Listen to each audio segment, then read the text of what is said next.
Hello and welcome to the We Recommend podcast, a movie podcast where every week we recommend a movie for you to watch and then come back here and listen to us discuss.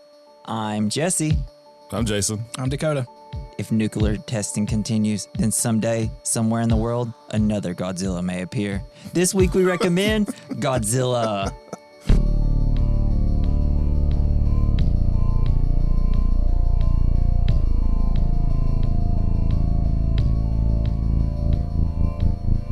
Run for your fucking lives.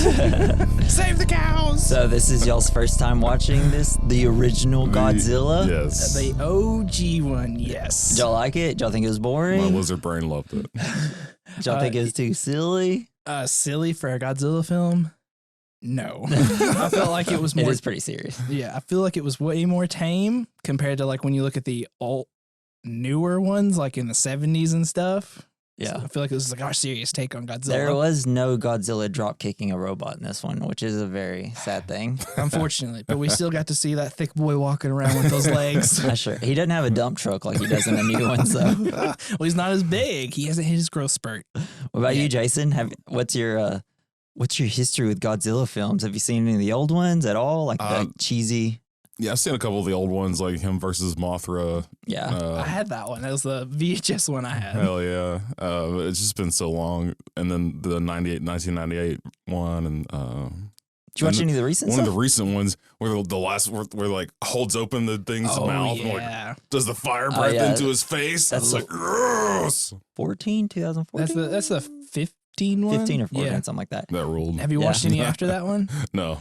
Oh, you're missing out because King of the Monsters, like, in my opinion, is like that one was good, but it really focused on the human part a lot. Way too much. And then the second one, because it was a different director, right? Oh, wait, no, I was thinking that. Well, the first, they both kind of focus on the humans a little too much to me. Well, King of the Monsters, I feel like is like, let's focus less on it. Here's a bunch of monsters, literally all of them. The problem with that one is they have this whole family drama in the middle of it, and the King of the Monsters is like, okay, if I have to see Millie Bobby Brown again, I'm gonna just. It was not. I don't remember it being that bad, but I only watched it in theaters once. Well, I still like it. Don't get me wrong. Oh, It's one of those things where it's like, oh, I loved it the first time, and the second time I see it, I'm like, why is it always raining? Why is Millie Bobby Brown just running around all over the place? Why she gotta save everything? She's got to use her mind powers on everything. Have y'all seen any of the animes of the Godzilla show? The 1998 one had a continuation one. Oh, okay. Yeah, I saw that one. That was the only one I've seen. Yeah, and that one was actually supposed to be. I watched a few episodes of it, and it literally takes place like the egg is like at the very end of the 98 one. Oh yes. And the egg hatches and the Taco Bell dog comes out. That's who saves the world. Is Taco Bell. I was so mad we never got a sequel to that. As a kid, I was like, the anime was the sequel. We're gonna get another one. I remember also very shortly after that, because I think it was like 2000 when I watched the 1998 one, because you had to wait for it to come on VHS. And then I was like, whoa, there's a sequel, Godzilla 2000. It was a Toho version. I was like, why does he look different? I was like, wait a second. Who's this guy? This isn't my Godzilla. I did like the cartoon one because he actually had his like flame breath and fought monsters in it. Yeah. So it was pretty cool. Hell yeah. You should look up real quick, Jason, Son of Godzilla. and how silly. Oh, no. I want a live reaction of you seeing him. You if haven't it's seen anything that? like the Son of the Mask, I'm gonna love it. Oh, honestly, not too different. You're not wrong. Yeah, It's pretty great. I remember watching that as a kid, and I was like, "Well, this isn't what I want. I don't want the kid version." Oh my god, that looks horrible. horrible. It's so bad. And he's like, they're just carrying him around. Godzilla's looking around for him the whole time. Like, what do? We got to keep him. He's destroying the city again. Yeah, it's like, yeah, I'm gonna skip that one. Yeah. I think most of those probably could be skipped. I don't know. I'd like to rewatch them, but I think the problem is it runs into the situation where it's like I don't want to watch any of the human stuff when I get to those. Like this one's interesting because it's about nuclear testing and H-bombs and stuff like that. Well, I do remember like one of the Godzilla films because back when it was only cable, which we're getting back to that again. They had it was on Sci-Fi or something, and they just had a marathon of Godzilla films playing. and I had one on, and they had some human stuff in it, and it was actually not that bad. It was a lot of like one of the survivors who just really hated Godzilla because he like killed his father or something. It's like very understandable. But at this point, Godzilla's like, we use him so he can save us from the other monsters. Yeah, I think it was like 3 or 4 movies until he became the anti-hero. Yeah, well, I looked it up. I can't remember which one. That really threw me for a loop. I was like, is Godzilla a good guy or a bad guy? Like, I love at the end of the 2000, the newer one, the reboot, whenever at the end, after San Francisco's completely destroyed and he kills the monster and he's walking back into the ocean, it's like, is Godzilla here to save us, actually? I'm like, how did y'all get that from this? Well, I mean, to be fair, you can't help it when he's that big. He's like, well, I mean, we can't lure the monster away. It's either the monster completely destroys us or he destroys it just trying to get to the monster. I guess it was the 1964 one when he fights Ghidorah. No, you know he's good because when he's going under the water, he's got his hand above the water with his thumb. Yeah, just like Terminator 2. I would love that. That would be awesome. My favorite one. What does he say at the end of Terminator 2? Is it just I'll be back? No. He's like, I'm your friend. I don't know. I just remember crying as a kid. Well, he does. He's like, I don't want you to leave. I don't want you to leave. I'll be back. He's like, you've made me learn to feel, John Connor. When should we do Terminators? Oh, man, if we're going to do the first Terminator, you got to talk about Schwarzenegger when he's walking around. You just see the shadow of his big dingaling. Boy had a hammer. So Godzilla's origin came from a real nuclear bomb test. After World War II, the United States continued to do nuclear weapons tests on the Bikini Atoll. On March 1st, 1954, they dropped a thermonuclear weapon called Castle Bravo. The bomb had 1,000 times the power of the first 2 atomic bombs dropped in Japan. The size of the explosion was much larger than expected, and the radioactivity spread further than anticipated. About 200,000 Japanese fishermen near the danger zone and local fish suffered radiation poisoning. Yeah, you don't think that testing a bomb like that near Japan would make them a little nervous? I know. There's like, God dang it, it's been 9 years. Oh my God. I just don't think they knew about how strong nuclear stuff was, like with the fallout. Because after watching, did you watch the show, Chernobyl? Oh, I watched the first episode. Oh man, that was so good. It was cool. It really shows you like the effects of like radiation poisoning, how like it just put it in strong perspective. Anytime I see it, that like added to like when I see people getting radiation poisoning, like in the movie, they're all just touching radioactive stuff. I'm like, guys, do you know what this does to you? Yeah, like a guy opens a door and his hands is immediately like falling off. It's like, yeah. But a month after Castle Bravo, Toho producer Tomoyuki returned from Indonesia back to Japan and needed to come up with a new film after a previously failed film. He got a spark of inspiration after reading about a B movie called The Beast from 20,000 Fathoms. He took some ideas from the film and ended up getting Godzilla greenlit. So that's how the movie came to be. Cool. And obviously just the inspiration between like the bombs being dropped on Nagasaki and stuff like that. I saw a thing. It was talking about how when, I guess, like you look at Japanese talking about like nuclear stuff, it's very like negative and how like the impacts are of it. But if you watch like American ones, like, yeah, nuclear power. Woo! Well, that's wonder why. I feel like just trying to remember all the history classes from growing up in America. I don't feel like we really talked about the destruction that it left as much, right? We don't talk about what we did wrong. Yeah. We're the winners. I was a full-on adult before I really heard anything about all of that. It's like, I feel like the Oppenheimer movie, people are going to be like, oh, wait, what? We didn't have to do this? No. No, we're taught we had to do it. We had to do it first. Harry Truman was like, well, we got it. We got to use it. We're going to put them in their place twice. So, but don't drop a second one. Oh, too late, Truman. God dang it. I can't. The Oppenheimer movie, I was thinking about that the other day. Yeah. Every time I see it now. So working on the set was brutal.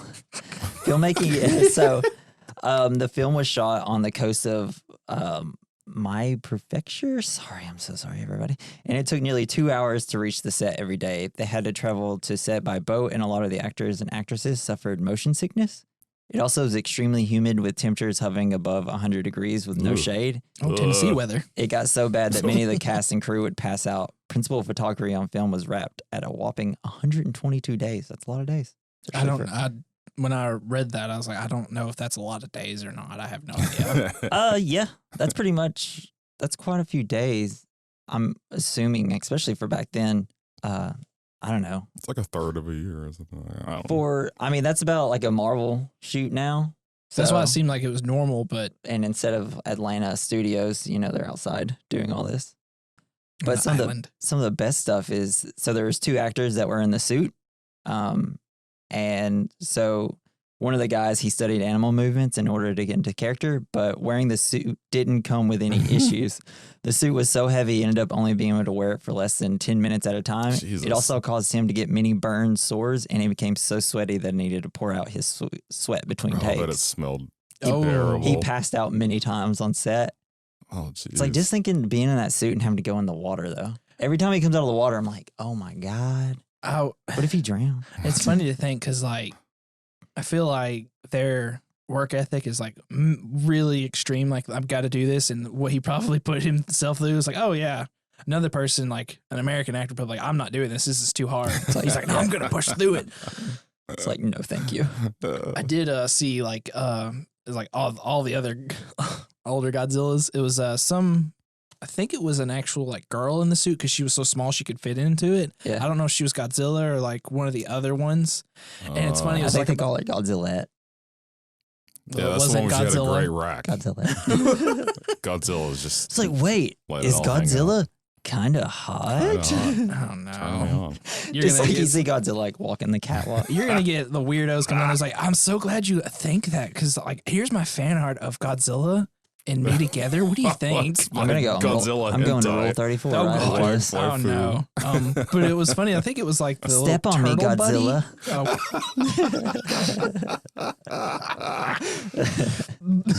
But it was funny. Like behind the scenes, it was like controlling it with like her hand, but.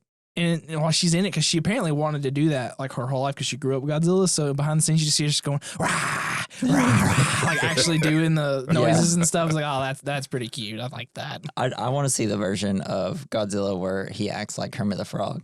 Like after he blows something up, he's like, his arms. That's his roar instead. Here, it's not easy being green. Rainbow Connection on a banjo. Yeah, that'd be awesome. So the film had multiple different cuts. As we know, we were watching one right before this. The film opened to a large amount of success in Japan and across the globe. Unfortunately, the international viewers never truly got to see the original cut of the film. The German theatrical release cut nearly 20 minutes of footage that included the character Yamen. Oh man, we literally listened to I hate my life. Wait, it cut him out. Wait, which one was that one? The German theatrical release. No, who was the? Oh, that's the zoologist. Oh. It was re-edited version for all Europe. The U.S. version had a major recut and was retitled Godzilla, King of Monsters. Much of the film shifted the focus of Japanese sentiment towards nuclear war for a more Americanized version that included newly shot footage of American actors, mainly just the one. The one in the background the whole time. Yeah. Literally what it was. It's like, oh yeah, I'm at this boat too. Yeah, don't mind me. And he's smoking his pipe the whole time. Yeah. So, an often repeated myth is that the production of this film and Seven Samurai nearly drove Toho into bankruptcy. This neglects the mention of a third Toho film made that year, Samurai 1. All 3 were the most expensive Japanese films made up until that point and big financial risk for Toho. However, there is little evidence that suggests that Toho was ever at risk for bankruptcy. I mean, but all those movies, 2 of those movies, Seven Samurai and Godzilla are like huge classics. Seven Samurai's in like almost every movie. Is that the? It's essentially what. I wonder if that's the one I saw. The Magnificent Seven was inspired by it. Star Wars was essentially. George Lucas took all of Star Wars from Akira Kurosawa. He did Seven Samurai, The Hidden Fortress, which is a lot like Empire Strikes Back, I believe. That's cool. Yojimbo, he did that. I'm probably saying it wrong. Yojimbo. Hey, Yojimbo. I thought Yojimbo was just a summon you could do in Final Fantasy 9. It is. Specifically 9? Or 10. Was it 10? I don't remember. I only played up to. I played a little bit of 9, I think. Because you have to pay him a bunch of money to come out. Oh, really? Yeah. What? How much damage he does depends on how much gil you give him. Oh no! Oh, cool! Wow. He's So it's just like American capitalism. How much help do you want? So we'll just do this as my last little factoid. The sound department tried numerous animal roars for Godzilla, but felt that they were unsuitable for an animal of such immense size. The composer or whatever, some guy came up with Godzilla's roar by rubbing a coarse resin-coated leather glove up and down the strings of a contrabass. It's a double bass, and reverberated the recorded sound. Also, Godzilla's thunderous footsteps were made by beating a kettle drum with a knotted rope. Man, that roar, dude! Like at the very at the very beginning, though, that was pretty good. He even got the last little bit right there. He really did. Like the beginning, where it's just the opening credits, where you're just hearing the roar. I was like, oh, this is scary. It was cool. Yeah, man. They did a really good building that tension in the beginning. And then the freaking score kicks in, which is just... which they apparently didn't have music originally. Yeah, for like the first test footage, they didn't have any music. And they're like, what? And then it's like this guy just comes in with like the best song ever made, ever put to A track, as we say on this podcast. I feel like this one was very hard for me to like, okay, try and get in the mindset of this time. And I'm like, this one's a little bit hard for me because it's 9 years after they dropped the bomb. That was very like that's insane. I put that down as one of my notes. I was like, man, nearly 10 years later, they're doing this.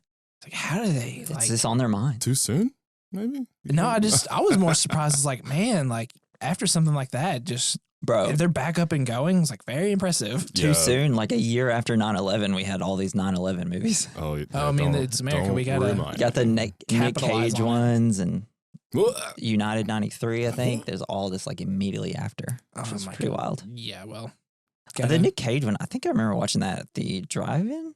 I don't even know which one you're talking about. I can't remember. I don't think I've watched a lot of 9/11 movies. We love disaster stuff. I mean, every movie that we've made after 9/11 is like almost. I love a good disaster essentially movie, just 9/11. But like Roland Emmerich was just like, oh my gosh, thank goodness for 9/11. Now I have all these movie ideas. Well, it's funny because he did Godzilla, and it came out in '98, just like 3 years before. Yeah, and it mentioned in it because I watched that right after this one. It's like this is nothing as tragic as we saw as the bombing at the World Trade Center, and I went, huh? The Nick Cage movie is World Trade Center. Actually. Well, I didn't know there was like other attacks that had happened at the World Trade Center, so it really threw me off, especially when I watched the Long Kiss Goodnight and they were talking about stuff. I zoned out for a second. They came back in. I'm like, wait, 93. What? Wait, when did this come out? Huh? Yeah, I know. I did also forgot that when watching Long Kiss Goodnight. It's like, oh yeah, forgot. Like people keep trying to attack that place. I don't know why, but I guess because it was they hated that building. It's too tall, damn it. I guess so. Like it's right there on the land, on like the border of like the coastline. It's like that one's not as far in as Empire State. We want those ones. Yeah. All right, y'all ready to hop right in? You got any more Godzilla facts? Anything you want to talk about? They might pop up later. All right, so we have the opening scene. There's a ship at sea. The crew relaxes on deck as the night begins to fall. Near the ship, a flash of light bathes the ship. Instantly, the ship explodes and begins to sink. So was that like him just charging up? I think he was kind of. I assume after watching it a couple times that maybe he was shooting his radiation breath underwater. Like a nuclear farts bubbling up. That's what happened. He hit puberty and he's like, "Look what I can do!" I think he just gets so mad. He's like, "Oh, I'm so mad! I'm gonna just kill this boat." He's not going Super Saiyan yet. It's not happening. And then the next morning we meet Hito Ogatoa. I think prefacing should be. This is not going to be good for names. Yeah, this is so difficult. I'm so sorry. I'm so sorry. Even though I spent an hour trying to remember these names, but as soon as I get on this, I can't do it. He receives a phone call. He's going to be He's a salvage expert for the Coast Guard and wants him to report immediately as a result of the sinking. He has plans with his soon-to-be fiancée Emiko. Yeah, they got to go to there's like a musical symphony. Yeah, they have like a quartet or something like that, and there's like, I can't do it. All right, let's go. She's like, work is more important. Yes, you must go. Like, I mean, it was probably like a ship crash. She's like, oh, I got to go help out. But it was funny when he said that. He's like, if you leave now, you might be able to still make it. It's like, what do you mean? If you leave now, you can still make it. It sounds like you weren't prepared to leave. I'm like, what are you talking about? If you hurry, you might make it. Yeah. And then we're cutting to a situation room that's set up to investigate the sinking of Iko Maru. Its last position is known, but the cause of the sinking is still a mystery, though an explosion is suspected. A rescue vessel, Bingo Maru, approaches the location. I know, I felt so bad sinking. for this little thing, the tiny little boat. I know. I'm just trying to go about my day, get my fish, and then boom. Where'd that other boat go? And then another flash of light erupts, and it's dead. Yeah. and Godzilla's like, ooh, that's a bingo. Oh my God. From Inglourious Bastards. That's a live recording. Hans. No, oh my gosh. I'm out of here. So Natalie's going to love that joke. Oh. The Coast Guard assures frantic families of the crews of the two ships that everything is being done, including more ships and helicopters committed to the search. Finally, there are results as 3 survivors are found in the water. At the same time, reports of the sinking of a fish boat brings the total lost ships to 3. So essentially, the boat comes and picks them up, right? And then they just explode right after. Yep. It's like poor boats. All those people are like trying to barge in. We know. Yeah. Tell us something. A lot of people in a small room. Thing is, same thing would happen today. That's yeah, because I mean they're gonna know. But that's the crazy thing watching this and seeing all the decisions that everybody wants to make. It's like, oh my God, it's exactly some the things same. don't change. Nothing would change. But it would be more of like someone flew out there with their drone to take a look and be like, look, guys, and then there's nobody there, and then causing even more panic. The only difference is people would not believe that Godzilla was real. They say, no, that's a pig. That's a painting. Even though in the film it does look like a painting. I think it's AI. We got AI now. It'd be people on TikTok. They want you to think that Godzilla is real, but it's not Godzilla. It's actually a robot. Or on the just other like end, how pigeons aren't real. Yeah. Birds aren't real. Be like Ted in Ted when he's like, "Look what Jesus did! Look what Jesus did!" Exactly. It'd just be a bunch of Americans like, we must pray this away. Oh my God. And you notice how because was part of the scene where they're doing their dance? Mm-hmm. Yeah, the ritual. So it was just a ritual, right? Yeah, well, because he says that like, we used can't sacrifice women anymore. Yeah, dang it. We have too many of them. I wonder if they took some of that. I know it's just a typical thing because my girlfriend, she loves Kong more. And she's like, oh, look, they stole that from Kong. I was like, you do realize like how much ritual sacrifice happened? Like a lot? That's been around forever. Yeah. Don't think Kong did it. Kong did it first. He did come out first, though. Oh boy, just coming out of the island. So on Odo Island, the port of the missing fishing boat, inhabitants are scanning the sea looking for signs of the boat. A raft is seen with, oh God, Shiji. 3 dudes. Had a couple dudes on it. Had some people. Had some guy who lives on the island. He's on board. The islanders pull the raft, and the guy says, a monster did it. And passes out close to death. Was that the guy that they're like beating the fuck out of, and then he wakes up like he just got out of a they're like slapping him. Get up. Hopefully he doesn't have like a concussion or some kind of internal bleeding. Get up. Hey guys, it worked, okay? It worked. That's all we can say. That's how I'm going to start waking my girlfriend up now. No. That's how we used to do it. So days later, other fishing boats return to the island, complaining their nets are completely empty. One of the elders claims that it's Godzilla eating the fish, and after he's done eating the fish, he's going to come and eat us all. Other members of the village laugh at his quaint ways. The same day, a helicopter lands on the island carrying a group of press and military. They interview the survivor, who again claims it was a monster. The elder gets their attention and tells the legend of Godzilla.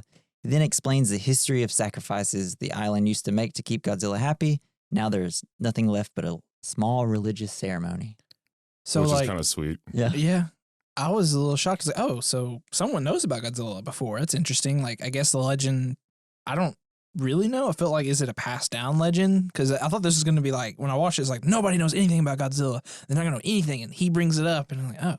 Respect your elders, Dakota. I did respect it. He knew about it. It just threw me off of it. I didn't expect them to know about it. I guess it's all the, I don't know, Japanese mythology and stuff like that. Yeah, maybe? They got a lot of monsters. They do. They got dragons, man. They straight up dragon up in there. Man. From the Jurassic era. Oh, yeah. They've said many times after this that it's 2 million years old. Yeah. So during the night of the typhoon that hits the island, the islanders take shelter, but along with normal noises, such as storms, they can hear something huge moving around. They see it, but we don't. We only see like a little leg of it. The next morning, 12 houses are found to have been destroyed during the night, 1 toy helicopter, and at least 9 people have died. Toy helicopter? What do you mean? Discussions between the mayor and eyewitnesses uncover the fact that the destruction of the houses was unusual and not caused by the storm. Maybe because there are giant footsteps everywhere. I don't know. Oh, yeah, that was before the next scene. Yeah, it's before the next scene before everyone notices it. So yeah, it all looks great, right? I mean, did you can cause the tsunami that was destroying? No, I think it was a part. I think there was a typhoon hitting or a tsunami or whatever. Yeah, I think it's like it was their way of like saying, well, there's a typhoon. It's the whole like, I mean, it is a little strange, but it could have been something with a typhoon trying to explain it away. The whole like, okay.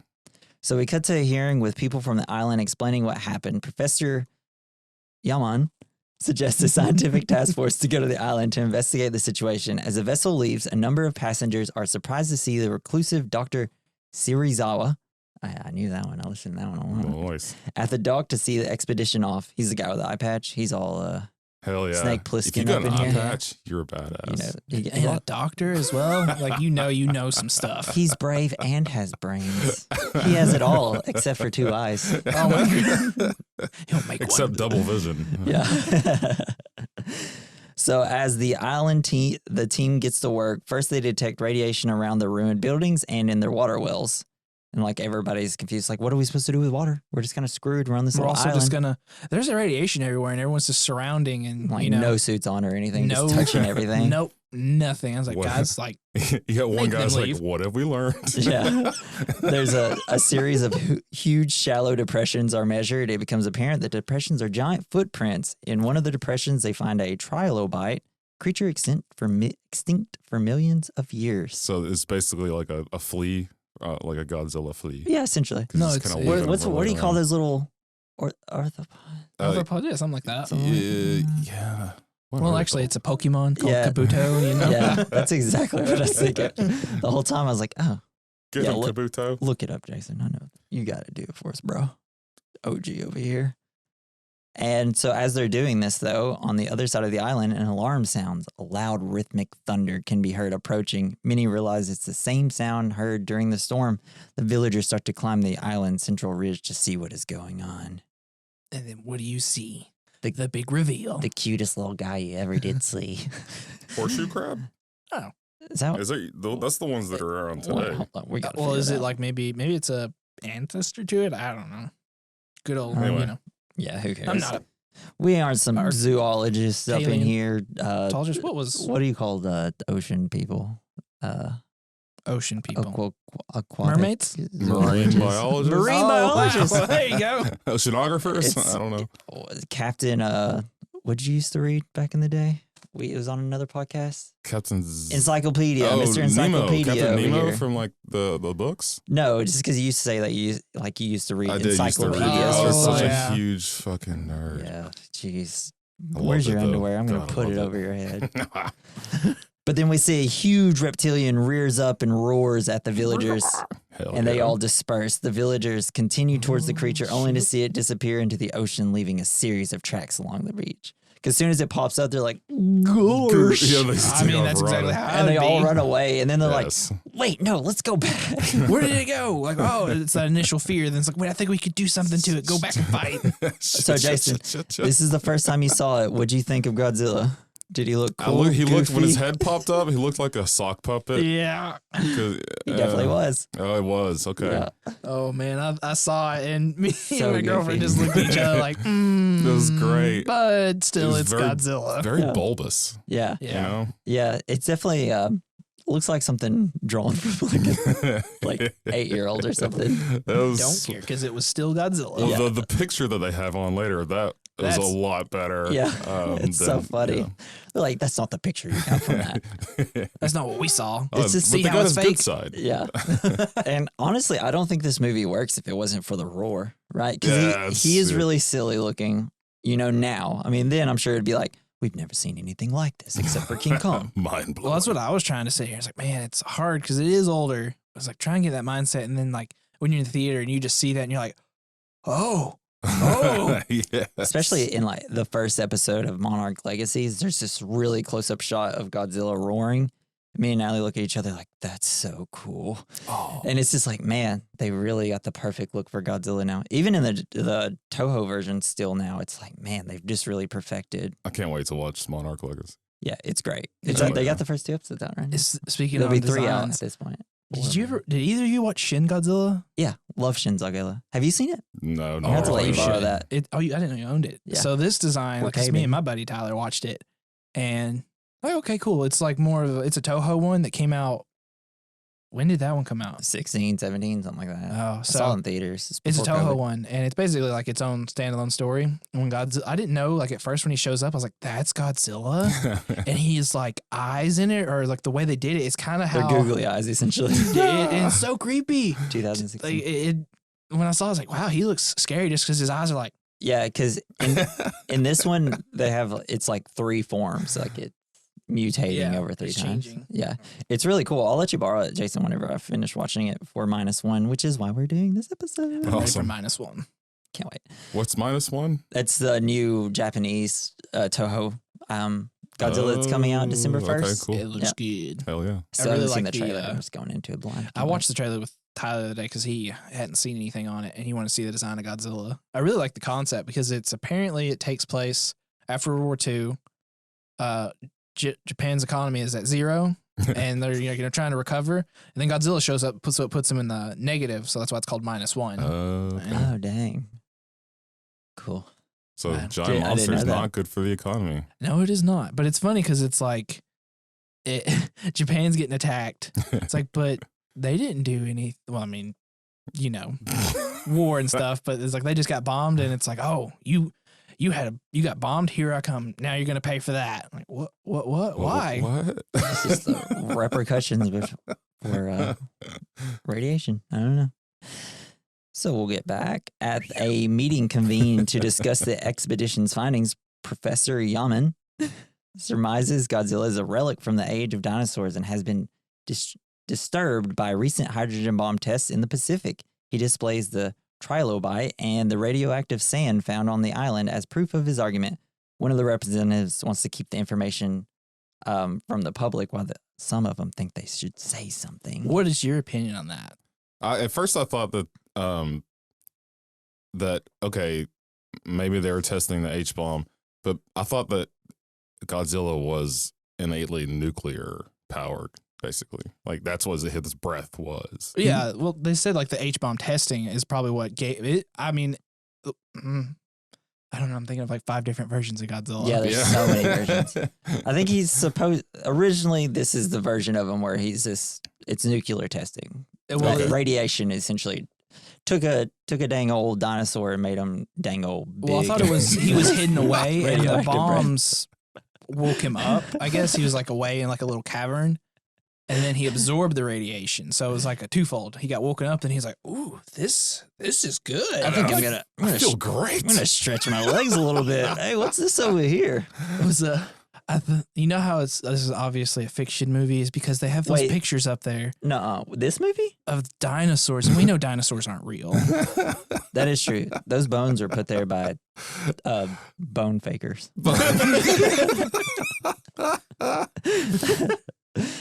No, actually, I don't know. Is there an alien? I know some of the monsters he fights are aliens, right? I think Ghidorah is an alien. Yeah. Some like in the later ones. Dang old 3-headed supposed space to be- lizard. Because in the King of the Monsters, they mentioned Ghidorah being like he's not a natural predator here, and that's why Godzilla wants to get rid of him because he's like, no, you're not supposed to be here. You're This is protecting Earth. This is my house. My planet. Hey, get out of here, man. So newspaper reports claim that up to 17 ships have been lost because of Godzilla. We see some civilians talking about Nagasaki. And Whenever you see the newspapers, did you hear in your head 17 ships lost? Yeah, Giant monster. exactly like that. That's exactly how I But heard it it. wasn't there. I was so upset. Okay. They actually have that in the American version. It sounds just like that when the white guy's narrating. Oh. It's very funny. I'm like, oh, okay. Yeah. But yeah, we see some civilians talking on a bus about Nagasaki or a train, something, and how they don't want to evacuate like they had to for that. A special agency is set up to look into ways to counter the creature before all national trade is stopped with Japan. The Japanese Navy goes into action doing like depth charges on the areas Godzilla was Yeah, last there's seen. like firing off those depth charges. That was kind of cool. I was wondering what that was. Like, but you don't even know where he's at exactly. You just kind of just randomly. It's like, well, let's hope we hit him. I know, and it's just like, why didn't y'all use the Geiger counter like y'all were doing at the end? At the very end, I was like, well, you guys just kind of shooting I think randomly. basically everything was radioactive, though. So you're never gonna find them, especially at that point. Yes. Right? We see the zoologist. He's all like sad and moping, and we hear that Emiko and Ogato or whatever his name is, they're talking like, ooh, is this a good time to ask your father for your hand in marriage? It's like, no. There's a giant lizard. It's like later on they'll do it where it's like, hey, now's the time to ask the question. I'm like, dude, what are you talking about? I do feel like when they put the zoologist in there, it's always a good perspective. It's like, well, I don't think we should kill it. It's like, I get you, last of the species, but man, like, I know your whole perspective, like, we got to learn from it. It's better to do that. It's like, did you see how tall this thing was? From his perspective, it's like, especially 9 years after the A-bomb, he's like, no, look, we are still suffering from this. Yes. We need to find ways to counteract this radiation, and maybe he's the answer. So for him, it's like, this could save thousands of lives. But also, how are you going to do that? Luckily later, I think he gets to the point where it's like, oh, so all of Tokyo's on fire? So, okay, I guess I'll have to give in. We got to study it. I'm like, you give me that idea on how you plan to do that, because this guy's radioactive. He can't throw no like smoke, sleeping gas like you did to King Kong. This guy's not going to react to that, I don't think. We put a goat on a chain and we wait. Yeah, we're going to Jurassic Park this. No, it's cows. You need cows. Well, in Jurassic Park, though, there's the one scene where they just have like one goat. I know. I thought that was so funny. Like, that goat would not even be really an appetizer. That guy for the T-Rex is still going to be hungry. Ooh, speaking of noises from like giant reptiles, so me and Natalie, we were just like on Instagram Reels. Have y'all heard like the real sound of like what a T-Rex is actually supposed to make? Yeah, it's like terrifying. Yeah, it sounds like it's something you've just never heard before. We'll have to listen to it after this. Oh, okay. It sounds like a horror movie. Oh, it's like that. Oh, you mean like that's the raptors? That's the raptors. I can't even do it right now. I'd have to hear it. Just barking. I know. I've seen where they have like recreated the vocal like chamber or whatever for some dinosaurs, and they try to recreate the sounds, but. No, I haven't heard that. That's so cool. God. That sounds like where's that cool science? It sounds like Fran Dresser. Yeah. It's like so cool. Just thought of Godzilla with an accent. I'm coming through. Oops, excuse me, pardon me. Oops, dang, sorry. So in Tokyo Bay, a pleasure boat full of partygoers see Godzilla. It's like the same people from the bus that we saw earlier. What I'm confused is, did they not say, hey guys, like you don't need to be going in the water? Well, they decided not to tell anybody. Oh, that's right. I think that's the point of this, right? They're just going to evacuate. There are talks about evacuating, but they don't know what it is yet. That's what I gained from it. But Godzilla, instead of attacking the boat, the creature seems intent on heading for shore. Professor Yaman struggles with the situation. He understands Godzilla needs to be destroyed, but feels the creature deserves to live. After all, it was man who disturbed and created the creature. He wants to understand what caused things to turn out the way it did. Bombs. Yep. Boom. Bombs bad. Big bada boom. Big bada boom. Agata speaks to the Professor Yaman's daughter, Emiko, and asks for her to try and talk to the professor, Serizawa, who is rumored to have a device that could destroy Godzilla. Newspaper man Hagiwara asks if he can come along to get a better idea of the true story. This is the guy with the eye patch. He was very secretive about it, and how would they know? Because it seems like he stayed in his thing, Isn't like his little house. So it's one of their brothers. It's not Emiko's brother, or they're just like longtime friends, because they talk about it being like she finds him to be like a brother to her. Well, it made it seem like they were kind of together, but not, because they were talking about, like, I'm going to tell him about us. I'm like, wait. Well, I think it's Agatoa's brother. Oh. That's what I gained from it. Sorry. It's hard to take notes and read. So this is the first time, I'm getting used to it. The reporter interviews Serizawa, but he is puzzled at the reporter's questions. He denies such a weapon exists, but refuses to say what he is really working on. Emiko waits for the reporter to go and then presses Serizawa for more information. He relents and shows her what he is doing, but she has to be sworn to secrecy first. In the lab, Serizawa shows her a process that turns a tank full of fishes to skeletons in mere seconds. That scene, like, I don't feel like it was that hard. He was like, I want to tell her so bad. He was ready to tell someone. He's like, I want to tell you. And that scene where he drops it in there and like she cuts away screaming, I'm like, what could have happened? I know. They ended up using this in King of Monsters.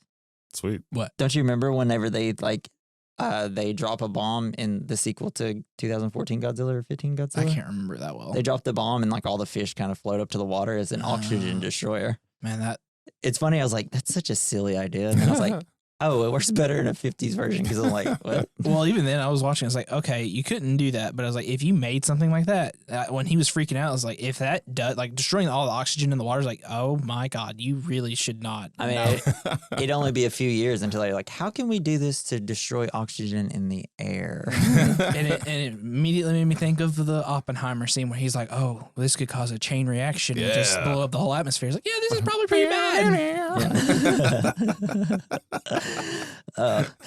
So Emiko is shocked but validates her promise to Serizawa by not saying anything to Ogatawa.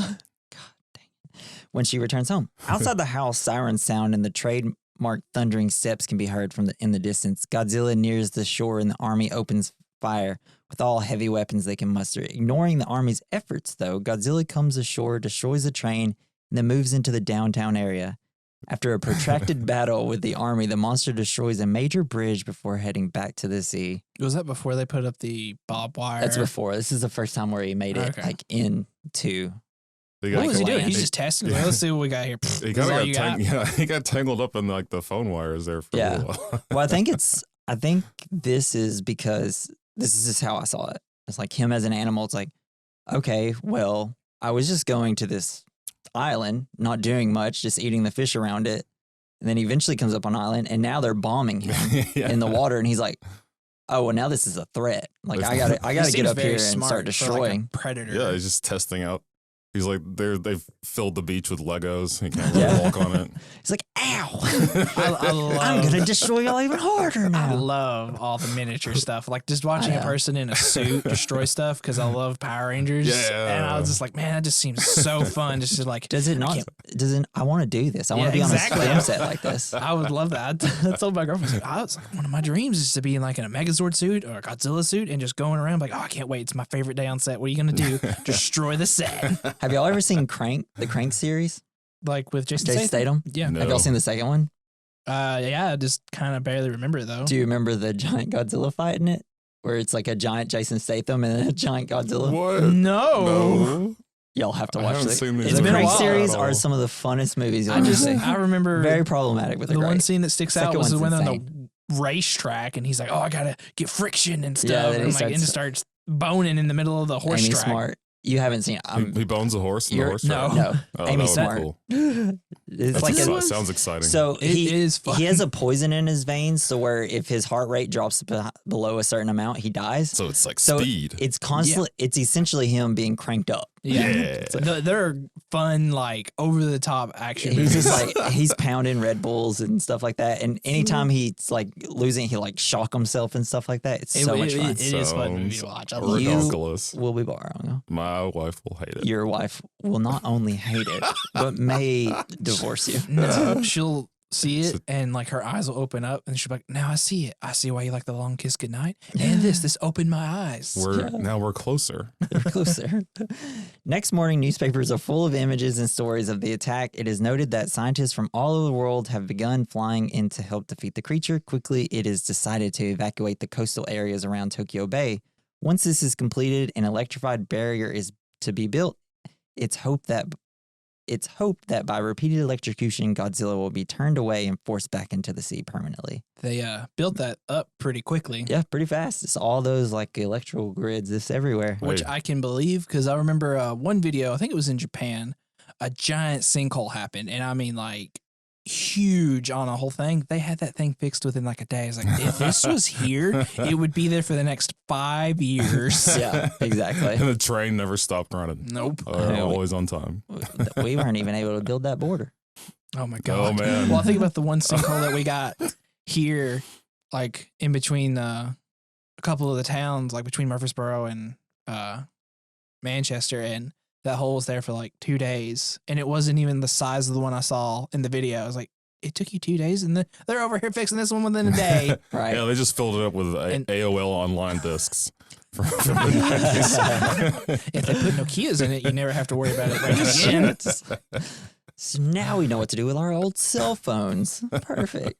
So you don't think this is a good idea? You think it? I mean, they've only like, I guess at this point they haven't shot it with anything, so they don't know what it could do. I'd see it being good because you don't know No, go please. Go. You don't know how you're basically testing like we think this should work, but I feel like I saw 50,000 volts, and I was like, I feel like that's not enough, guys. Yeah, I mean, I take that for breakfast. And didn't they just shell the shit out of him? Yeah, I mean, I guess their idea was like, oh, maybe we just didn't hit him. I guess. Well, I mean, they just like, we don't have anything strong enough. Yeah. They're testing like, what can he take? And I guess at the time, like 10 years after the war, that would be like their max firepower. Yeah, those artillery is like the strongest shit. Yeah, and because you gotta think now, it's like, this is weak stuff that they're using. Yeah.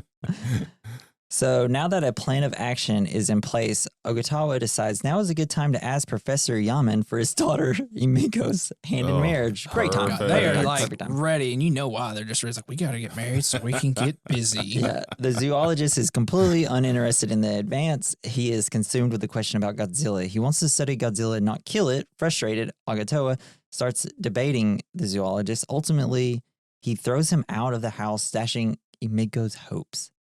I mean, why now? Just wait and make sure you live. I just don't like. I couldn't. Like, I feel bad for him, but I also like, dude, like, you see what this thing is doing. Like, sometimes, like, I was like, I feel bad. I get it, but you can't reason with this thing. It's a monster. It's an animal, and he's gonna do what he wants. Emiko has this line after like the father storms out. He's like, "Something's come over, father." I was like, "Yeah." It's Godzilla, dude. Have you seen him? God's kind of big. She goes in the room and she's like, Father. He's like, he don't want to talk. Turns the light on. Father. He's like, and he just kind of looks like off to the side, like I was in the dark. Please leave me alone. Yeah. And he tells her it again before she leaves. She's like, yes. Turn the light off. It's like the little toddler going, Daddy. Exactly. Daddy. It's like, leave me alone, daughter. I'm brooding. My new favorite lizard friend. Like, you knew when you were growing up, my favorite animal was the Komodo dragon. Yeah. So at nightfall, Godzilla is again seen heading for the shoreline. The newly installed electrical barriers charged, and the army takes up position with heavy artillery and tanks.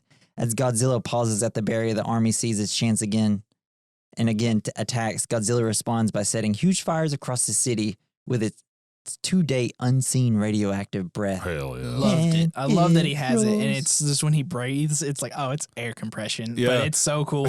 When in the very, I think it was, is this the first time he's used his breath power? Yeah, this is when we first see it. I thought it was ice power because it lights up the electrical tower thing. No, at first I did too. Yeah, because it's fog.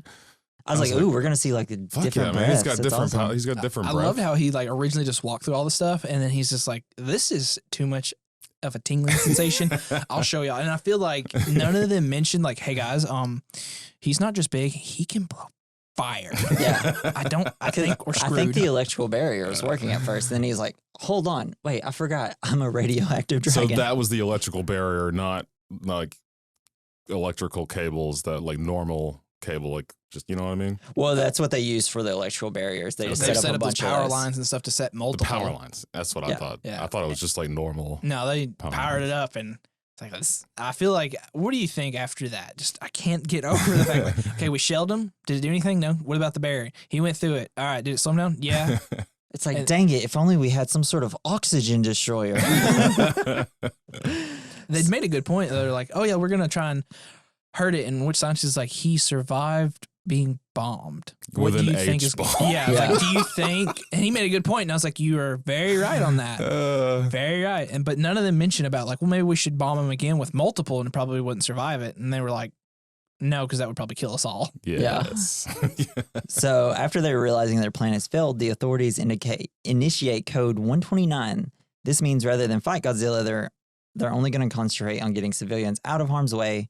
It's like you see this great shot of Godzilla in the background while like everything's on fire, and you just see him in the background like, yeah. Wilma. We see a mother and a daughter in the streets about to burn up. They're like, we'll be with father soon. Man, those scenes like where he's going through it and just tearing that city up is like, I really love seeing those moments of like realistically, which is what I liked about the 2015, like, is it Legendary that did it or was it Warner Brothers? Ooh. I don't remember. Keep talking but like when he walks on just walking out and how much water he displaces and like floods a whole like coast, like that's exactly what would happen. That's cool. And I just love watching him actually destroy stuff because I feel like in the later ones you don't see as much destruction on the people and it's like Godzilla's coming to evacuate. That's kind of the only human parts I want to see is them dying. Yeah. They're just their struggles and it's like it was Legendary and Warner Brothers combined. Okay. And then we see some reporters on a radio tower, TV tower, and that's getting destroyed. He's like, he's coming right for us. There's no chance of survival. Well, this is it for me. Signing off. I was like, man, you guys should have left already. But I felt like the dedication, like the commitment. Yeah. Letting the people know. Yeah. I wish they would have like just bright light cut and then like you don't see him. It cuts back. It's just like a skeleton with a headset on. Yeah. I mean, if that happened like now, that would be like on top 5 scariest like TV broadcasts ever. This guy got eaten by Godzilla. You can watch the whole thing live. Tom, I'm reporting from inside of Godzilla's mouth. Yeah. He doesn't brush his teeth. It's very obvious. That's what he said. Boy could use some mouthwash. Because in the 98 one, they go in his mouth. God, I'm gonna watch that. You need to. It's like going back and watching it because it's that moment like how you what was that movie y'all were talking about with the werewolf in it? Oh, Trick or Treat. Yes. Trick or Treat. Yeah, there's scenes like the CGI, and then there's other scenes like close up because that was like a real mouth scene, like a real set that they had where the car was in the mouth. Nice. It's like, oh, why don't you just do the whole movie with the real stuff? That's the thing with that movie, man. When they go to the CGI, it's so rough. Oh, it does not hold up. That like era of CGI just does not hold up. My childlike mind remembers it looking so good, and I'm so scared to watch it now. Oh, there's so many scenes that happen because in my head it turned it into like real props because a lot of the baby dinosaurs in it are real. Yeah, and then like the scenes, like certain scenes that are close up are real. I put that as what a lot of the special effects were. I remember people hating like the gumball scene where they're all sliding around. And I'm like, I could see because as a kid I thought that was the coolest thing ever. Yeah, but I watched it. It's like this is. I had my little Godzilla babies running around, like action figures like running around slipping all over the house. I was like, man, this rules. It's gonna all be ruined now if I watch it. So as the plan takes effect, a wing of Japanese fighter craft, and this is when the score comes up, and it's so good. Try to distract the creature. Unexpectedly, the attack seems to work, and Godzilla retreats back to the waters, Tokyo Bay. Was that the scene where like the jets were shooting missiles, and every single one missed him? Well, I think they're just trying to like distract them and make them run away, I guess. Well, Godzilla's heading through the city, so all those missiles that are flying by are just hitting the city. It's like that's what I thought too. I was like, "What are we doing? I was like, are y'all trying to hit it? Because y'all are like, he's a big guy. You shouldn't be." Every single missile missed.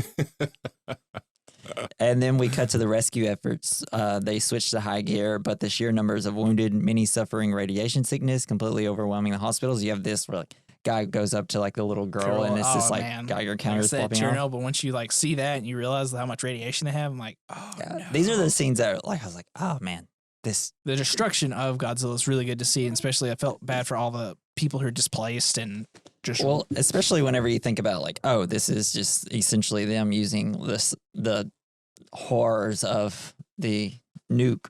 Like they're just like, oh, hey, we're just gonna put what you would have seen then in the hospitals then here now. He's and it's a walking nuclear bomb of what he did. It sucks. It sucks. It sucks. It sucks that we are humans and we do the worst things. Yeah. Despite their best effort, the government knows there is little hope for survivors. Seeing the carnage, Emiko confesses to Agatawa what she really saw in the professor's lab. There really is a way to destroy the creature. She goes on to describe how Serizawa dropped the device into a tank of fish. Seconds later, all the fish were just skeletons. Serizawa explains how the device sucks all oxygen from the water, causing any living creature caught by the process to liquefy instantly. He is terrified by what he created and only wants to unveil it when he finds a positive way to use it, he would rather die than reveal his gruesome discovery. I don't know what he was planning to do that would be a positive thing on it because dude is destroying oxygen. I don't know. Maybe if one day there's too much oxygen in the air. Is that we need to be able to do that with something also he just throws in the water? Because in my head, I think it's just like a powder instead of like whatever this little ball is. I'm like, if he created something like that, the amount of energy that thing would be producing to vaporize all the oxygen in the water is like, you have something that is ridiculous. I mean, I guess it's just like a chemical reaction, right? I mean, if you look at extreme. I mean, if you look at the A bomb, it's just a bomb. That's what they do. But the chemical reaction just look at how I guess it's because it's Oppenheimer. Like what the experiments they had to do to get that kind of thing, and he just did it in his basement. I'm like, you are a very scary scientist if you could do this in your basement. Bro, he's got an eye patch. He's better than everybody. So if you lose an eye, you become like he's cooler. Evil genius smart. Makes sense. Makes sense. Look, Snake Plissken with 2 eyes wasn't as good until he lost that eye and escaped from New York. And then he's like, hey, guess what? Now I'm Kurt Russell. The only best snake is Naked Snake. Big boss. Well, Big boss. There's a and a lot of technically got that from Snake Plissken. So that's his inspiration. But you know, sometimes the copy can be better than the original. a lot of in military vehicles now, there's this system where they to stop fires in vehicles, they will fires this chemical into the vehicle that basically takes all the oxygen out. Oh. So you have to get out, or you will die. Because you're gonna die. You will die, but like I didn't know that. That's how they stop the fire. They just remove like the oxygen in like a tank or like a tanks. Because I know they're very like sealed in there. Yeah, like the Bradley fighting vehicles.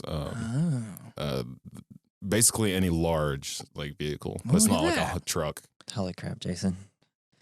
That ruled. It was real. It was real. That ruled that you just said all that. It's perfect podcasting. Gosh, I'm gonna give you the podcasting award. It's a golden microphone. I don't know. I was always so scared of those things. Yeah, I would be terrified. If they go off, did you ever see it being used? Yeah. Or the vehicle? They're just in there. There's like the canister that contains the stuff, and then it has several canisters throughout, depending on how big the vehicle is. Like if you fire that thing off, you got to get the fuck out. Have you seen one malfunction? Have you seen one fire? Yeah, we had to do it just to see it as training. That's so cool and terrifying. That's terrifying. Could you imagine? That's like going in space, like how all your oxygen is just gone. Yeah. Well, also, like no one can hear you scream in there, you know? Why? If you watch Superman, he was able to talk to the spacemen right when he saved them. Yeah, but he has space mouth. Hey, what does space mouth do? I woke up with space mouth. That was terrible. I'm fired. So hearing this, Agatoa and Emiko, God, I'm losing it, man. He's cringing every time he tries to say it. It sucks because I had it before we started doing the podcast, and that's what makes me so mad. So they agree to confront Serizawa. I got that one down.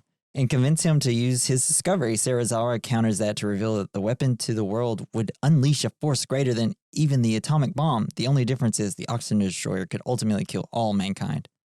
Yes. But according to Jason, we already use it, and it's not that big. Well, I mean, we use it now. I don't know about back then. Yeah. You know? Well, the thing is, like, because if you got one, and if somehow someone wanted to destroy, like, oh, they're near a coastline, well, let's destroy their way of food. Yeah. And it's like, oh, well, if you make it too big, you could destroy so much marine life. Yeah. Because if you destroy, like, if it's just too strong and you could just destroy the whole ecosystem of the ocean. Yeah. So I understood his fears. Like, we can't do it. It's like, did you watch TV about what Godzilla's doing? So Serizawa is concerned that once the weapon is used, he wouldn't be able to, like, you can't go back in time. It's like everybody's going to know about it. So Serizawa is torn by his choice, but he cannot see any way to resolve it. He catches a sight from the TV of people all over the country praying that Godzilla won't return. He realizes he must act and deploy the weapon. Yeah. Just really go underwater with it. And then he starts destroying his data, and all of his equipment. And old broad's just sitting there, just really struggling with the fact that she had to tell the secret, and she's all crying and everything. I'm like, lady, it's okay.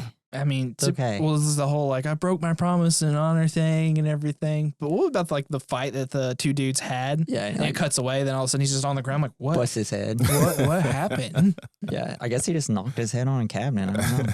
I did notice like a little bit with that actress. I don't know if she just couldn't keep it together. There's like she's trying to be serious and like she was trying Sometimes to fight. she kind of smiled. Yeah, yeah, like I what is saw going? that. And if you notice, like anytime there's some like, because there's hard cutaways, Yeah. and it's mainly with her. And I wonder if it's because she couldn't like Might be. maybe just like she couldn't stop from So I smiling. have the problem that when people are telling me super serious things, sometimes I just start smiling, and I'm just like, well, no, not like that. I'll just kind of like start. I'm like, wait, is my mouth starting to move up? And I'm like, oh god, I can't control my face. So at sea, a ship with Agatoa and Sarazawa aboard, a ship mounted with a Geiger counters, and they end up locating Godzilla. Agatoa prepares to make the dive to deploy the weapon. Sarazawa insists he goes with him. Actually, reverse that. They only have one chance and one weapon, so it has to be done properly. Reaching the ocean floor, they find Godzilla resting. He's taking a big old snooze. And he begins to work to deploy the weapon. Sarazawa unexpectedly signals Agatoa to return to the surface. Reaching the surface alone, he realizes that he's been duped, and Sarazawa's solution was to die deploying the weapon. Did he have to? Yeah, well, he didn't he want wanted anybody. to. He didn't want die. anybody else to figure out how to use the Because he oxygen mentions, he's like, destroyer. they could coerce me into it. It's like, they could. So he wanted to die with it. My one thing with that, I was like, could you not get him to eat it?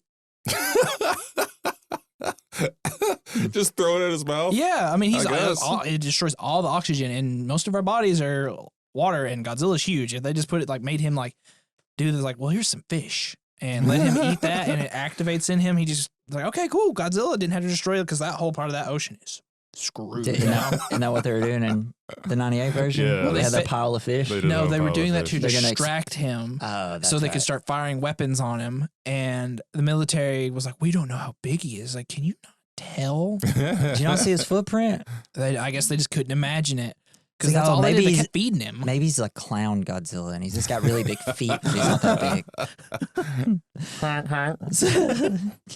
With one final message, Sarazawa tells Agatoa that the weapon worked and he hopes that he and Emiko will be happy together. The weapon's effects envelops Godzilla. The creature struggles for a time before sinking to the bottom, uttering one final defiant roar. Moments later, nothing remains but a skeleton. Within minutes, this is gone too. That's Rip. nuts. Dang. Hate to see it happen. Didn't he cut his own oxygen tube? Yeah. too? So that means he not only because he probably didn't, he drowned, but he also like What is suffocated because of all like Yeah. the air going away. It's like, man, you just gave yourself a bad death. Just be like, dang, eat I'm some gonna cyanide or double something. die. Yeah. On board the ship, Professor Yaman considers the concept that there must be more Godzillas out in the depths of the ocean. Hell If yeah. man continues his experiments with atomic weapons, chances are extremely high another Godzilla will return to once again threaten our civilization. And it was true because 1 year later, Bomb the oceans! we bombed the ocean. Bomb all the oceans and dump all our trash in Which it. is something I didn't realize how much like bomb testing happened after what happened with Nagasaki and all those. yeah, all the- like all those bombs like that the got white out. sands. Yeah, I didn't realize how much testing had happened through all those years because I started looking into the bombs after Oppenheimer, and I was like, oh my lord, everybody Well, was yeah, testing because bombs. they're like, wait, America has it. Now we all have to have it. Otherwise, we're screwed in Yeah, America. Well, it was literally America like rules.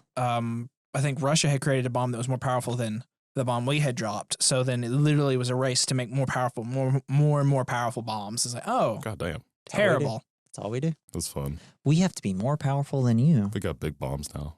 How about we just see who can hug bigger? Hug it out, bitch. Our leaders just need to hug each other, and whoever passes out first loses.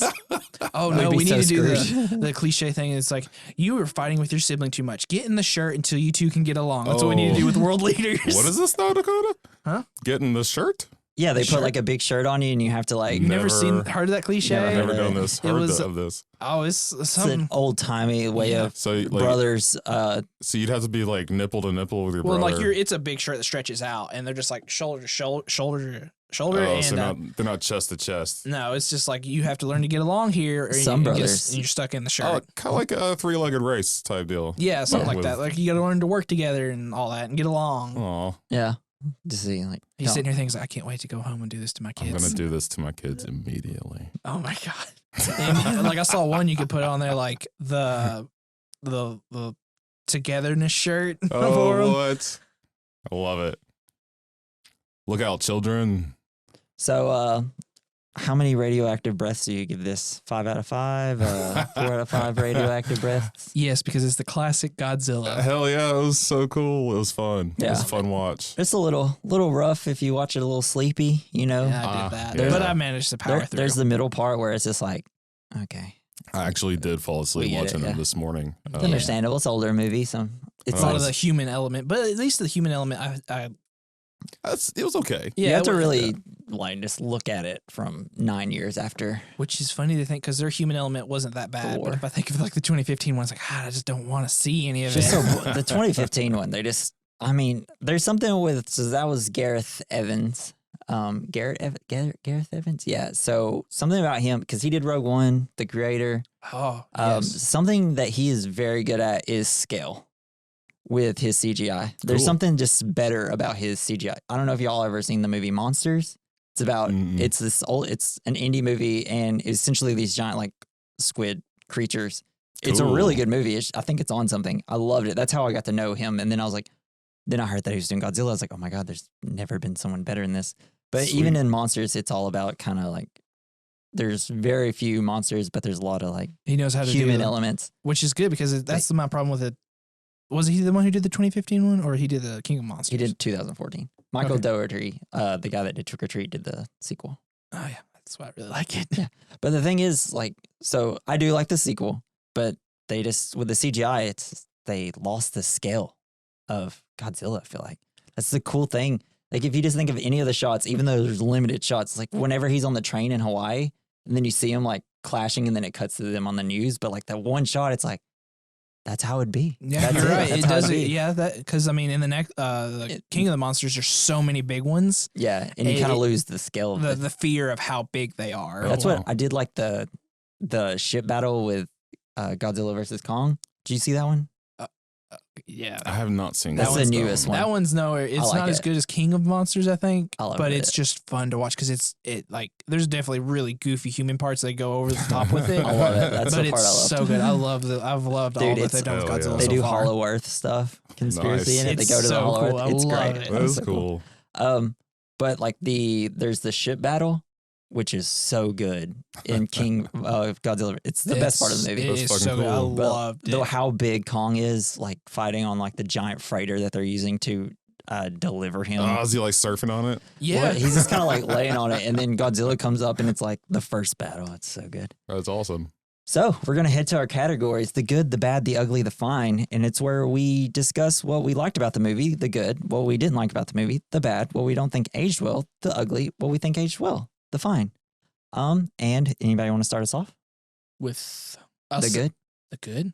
Just Godzilla and like the standard I feel like it's set for monster movies later on. Because even the Kong was out and there was a few there, but I feel like Godzilla is why it's so well known. Well, the Kong movie was like all stop motion and stuff like that. Oh, yeah. I just feel like Godzilla set a standard for monster movies.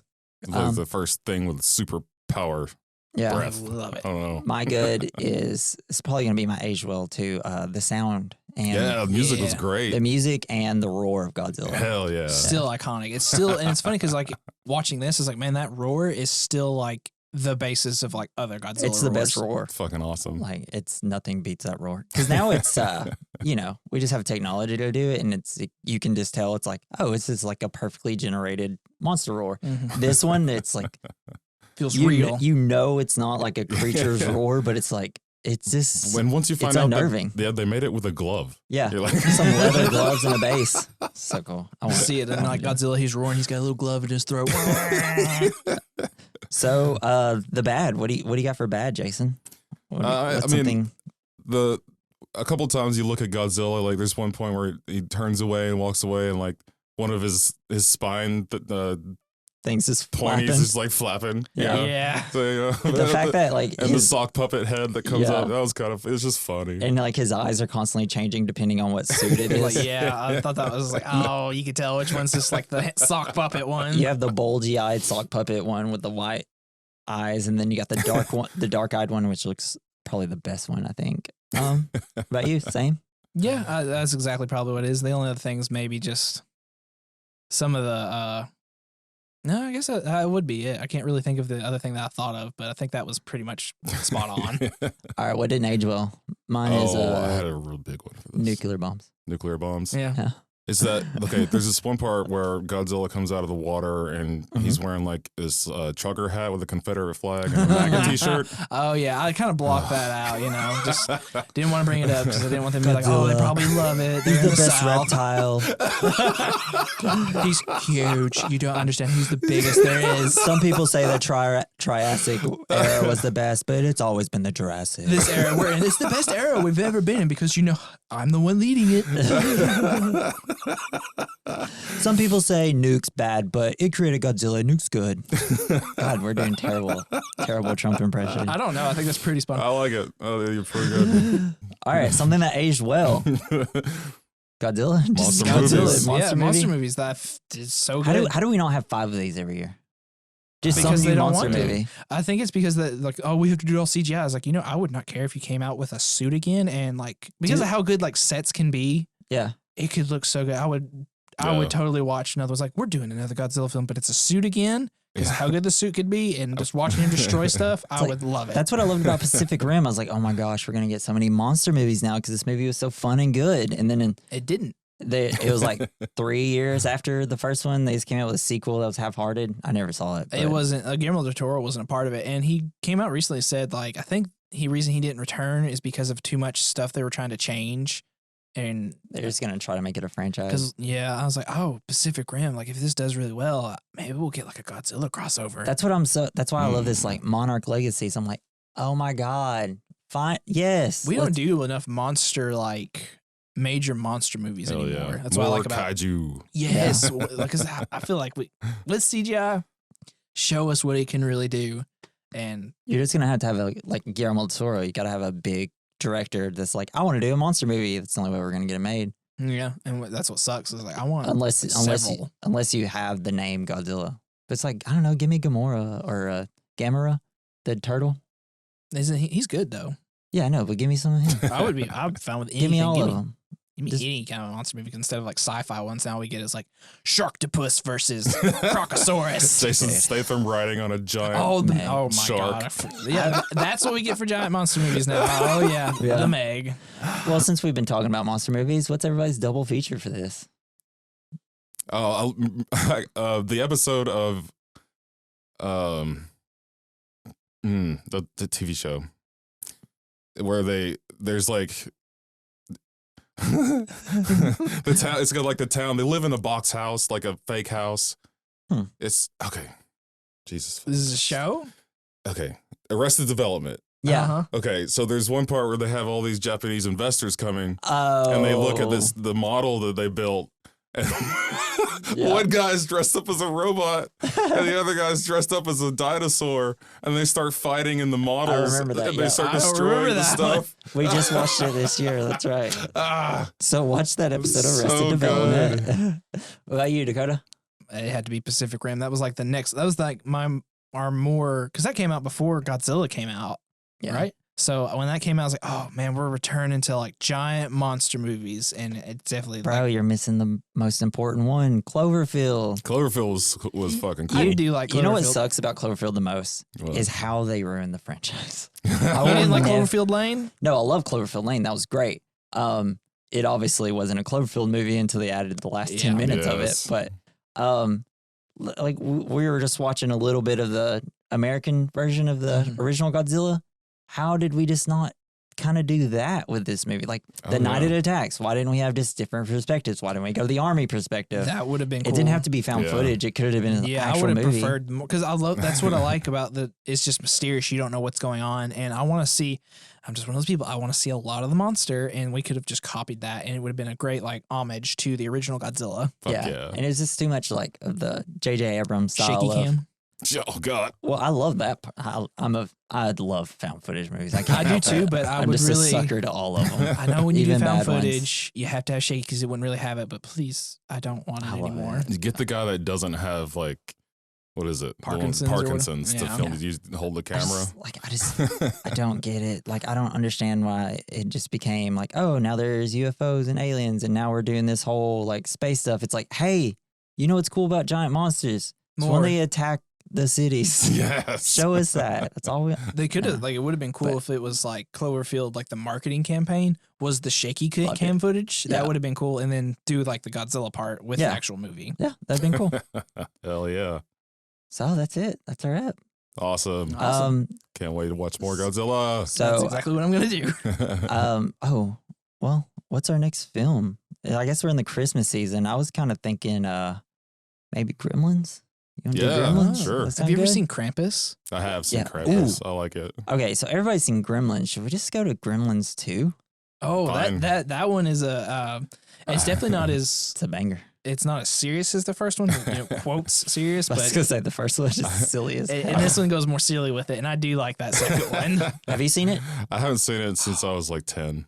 Oh, I Dang. can't wait for it to come out. It's so like long. they all start drinking weird stuff and changing, and I can't wait for some of those ones you see again. Wait, so do you want to do Gremlins 1 or Gremlins 2, Jason? I don't care, man. I'd love to revisit them both Oh, man.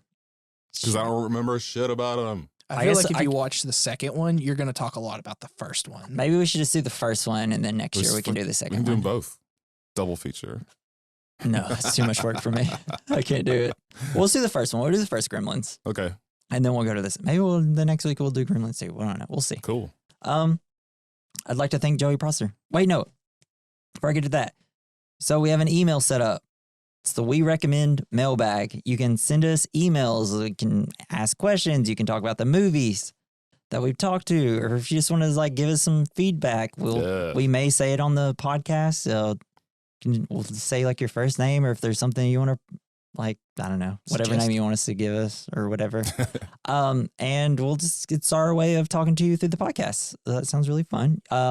Thank you for Joey Prosser for producing our intro and outro music. You can follow him on X at Mr. Joey Prosser. If you'd like to follow us on social media or follow us on another platform, if you're listening on Spotify and you want to listen to us on Amazon, then go to our link tree at linktree/We Recommend Podcast. And that's all my outro. And review us. Rate and review us. 5 stars. 5 stars only, goddamn. Tell your friends, post this on social media or whatever, and just be like, listen to this, you idiots. I don't know. And there's like, if you listen to us on Good Pods or whatever, like put us on your list or whatever. I don't know. Like, cool, this little podcast, they talk about movies, and it's fun just to hear them talk about it. Yeah, because we sound handsome. Mm-hmm. And we sound handsomer than we being look. my second time on the podcast, I had that strong realization of hearing my own voice for the first time, and I was very upset. I'll try to make your voice a little deeper, Dakota. I can just do that myself. Get all deep for you. Swear to me. Swear to me. Okay, Your turn. Get over here. Could you get over here? All right, but thanks for joining us.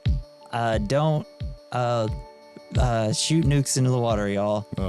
This has been Week Recommend. I'm Jesse. I'm Jason. I'm Dakota. See you next week. Bye. Bye.